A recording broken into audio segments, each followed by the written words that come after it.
Hello guys, here is the chat, and today I'm going to be explaining how we can understand higher time frame structure, right? When we're talking about higher time frame structure, what do we mean? We mean break of structure. We're looking at change of character because these are the key levels that alter or continue a trend.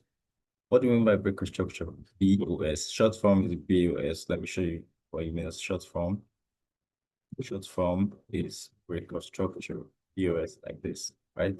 That's a short form.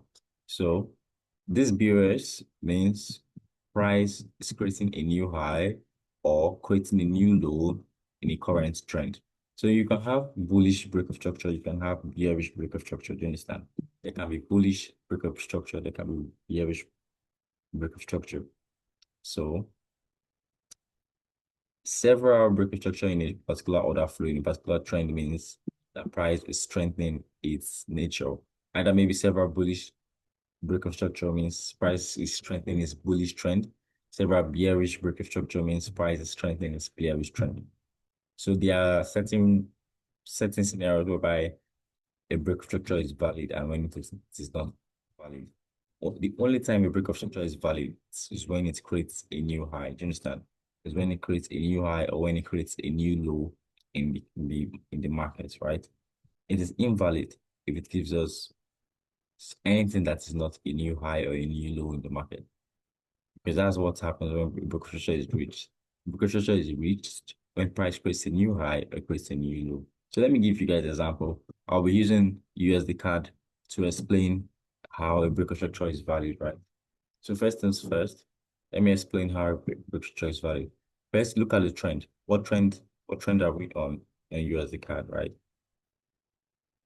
What trend are we on? Currently on the daily time frame, because I'm going to be using the daily time frame to explain. Currently on the daily time frame, we are on a bullish trend, right? On the daily time frame, we are currently on a bullish trend. And price this is where price began the bullish trend on time frame. So like this, okay,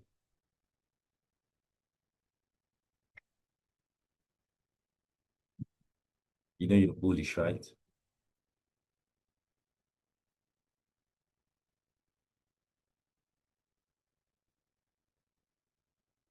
Like this, you're bullish, right? What's next thing to do? Let's find the break of structures on this trend. First is first, before a break of structure can be formed, if the trend was formally bearish, do you understand? If the trend was formally bearish, price has to undergo a change of character first before a break of structure can start. So I think this was the point where the change of character happened, then the retracement, then the break to BUS. So now valid break of structure, right? That's what we're working with. Valid break of structure. This is a break of structure at this point, yeah.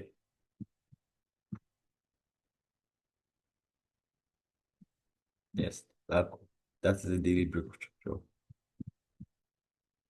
Like I said, this is a daily break of structure on the daily time frame, right?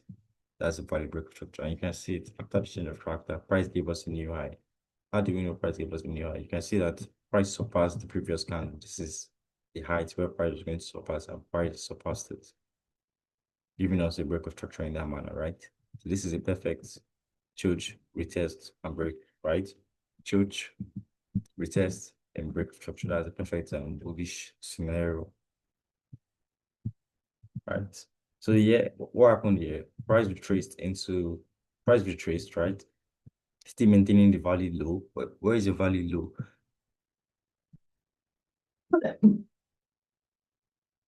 At this point, Mhm.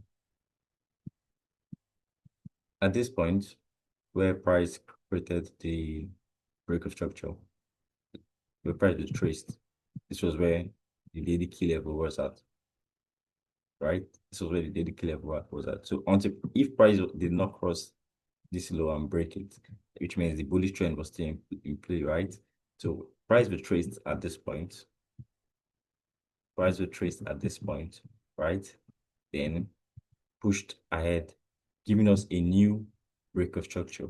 retracing back into that key area, then giving us something like this.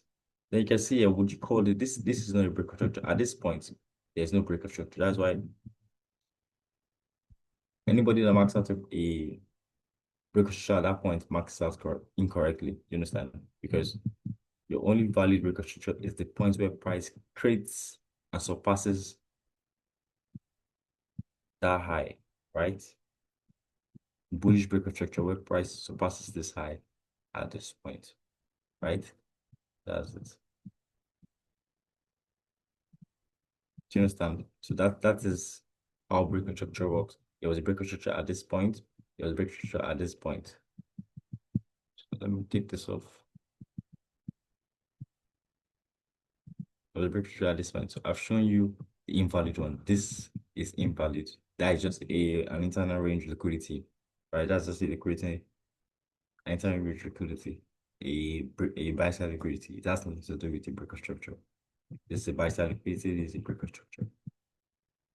So now we've seen where prices, and we've seen that, okay, this is the next break of structure in the current price. You can see I took a buy entry at this point. After some weak manipulations, I took a buy entry at this point, and my target is this high over here. But I'm putting it in mind that once price goes up above where my price alert is, right, that will be a break of structure. So yeah, that is easy as that. Do you understand? That's easy as that. Taking price back to the new high. It's as easy as that. That's how you can get entries from break of structure. Just simply understanding market structure, knowing that okay, it's not time to sell yet. You understand? Take price to the highest, to the highest high. Take price to the highest high. Where is your highest high? When price surpasses, when price surpasses that point, you have your highest high. That's it. You understand? When surpasses that high, you have your highest high. And you can also close your trade at that point. Do you understand? Also close the trade at that point as a one ratio two. I'm keeping it to this point because that is the only point whereby I would love to sell from. That's why I extended it to that point. Understand? Giving you one ratio three trade. So it's as simple as that. So this is a structure on daily time frame explaining break of structure. Remember that you can also get your key levels from 4 hours instant. You can also get your key levels from 4 hours, but it's best to work with the daily because the best to work with your higher time frames like daily and weekly, because then you can know where major action would happen and you will not really get confused with a lot of lower time frame liquidity. You understand? That's how it works. So I think I've completely explained when a break of structure is valid and when it is invalid. And I told you guys that a scenario at this point is a buy side liquidity. It's not a break of structure. You understand? A scenario at this point is a buy side liquidity. Let me show you buy side liquidity at this point, not a break of structure. Buy side liquidity at that point, not a break of structure. Another example, all this at this point, all this at this point are liquidity grabs. This is a sell side liquidity, not a break of structure. Do you understand? Sell side liquidity, not a break of structure. I hope you understand. Because why is not a break of structure? It's not a break of structure because we're in a bullish trend. You cannot have a bearish break of structure without a change of character. You cannot have a bearish break of structure without a bearish change of character, right? So that's the sell side liquidity. Sweep sell side liquidity, gets back into profit, targeting your highs. It's as simple as that. You understand? It's as simple as that. So I've told you when a break structure is valid, high equates to new highs. I've showed you the invalid ones, the sell side liquidity, the buy side liquidity that people will take for a break of structure. So I think this covers understanding the structure about break of structures. You can use daily time frame, you can use 1 hour. Do you understand? The major thing is to map out your structure properly. So this is me mapping out with the higher time frame, which is the daily, right? So maybe in my next video, I could map up with a lower time frame, so like 1 hour, 2 hours, 4 hours, for broader understanding. So thank you guys for watching. Don't forget to subscribe. More videos coming in. Hope you guys enjoy a profitable trading week coming up.